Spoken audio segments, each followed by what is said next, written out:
Praise the lord. దేవుడు మనకి ఈరోజు ఇస్తుంటున్న వాగ్దానాన్ని మనం గమనించినట్లయితే ఇర్మియా గ్రంథం 30వ అధ్యాయం 17వ వచనం, నేను నీకు ఆరోగ్యము కలగజేసేదని. దేవుని బిడ్డ, దేవుడు నీకు ఆరోగ్యాన్ని కలగజేసేవాడుగా ఉంటున్నాడు. ఏ యొక్క అనారోగ్యాన్ని బట్టి కృంగిపోతుంటున్నావేమో, ఆ యొక్క అనారోగ్యము నీకు ఏమైనా నష్టం కలిగిస్తుందని, లేక నీకు మరణానికి తీసుకువెళ్తుందని నువ్వు బాధపడుతుంటున్నావేమో, కలవరపడుతుంటున్నావేమో. అనేక మంది డాక్టర్ల చెంతకి వెళ్ళినప్పటికీ ఆ యొక్క అనారోగ్యం బాగు కాలేదని అనుకుంటున్నావేమో.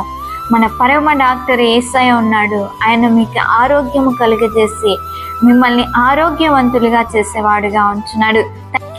మహాప్రేమ గల తండ్రి, పరిశుద్ధురైన దేవ, మీ ఘనమైన పాదాలకు వందనాలు తండ్రి. ఎంతమంది అయితే ఈ వాగ్దానాన్ని వీక్షించారో ప్రతి ఒక్కరిని దీవించండి, వారి సమస్యలన్నిటి నుండి విడిపించండి. వారి నజరేయుడైన యేసు నామములో ప్రార్థించి అడిగి వేడుకుంటున్నాము తండ్రి.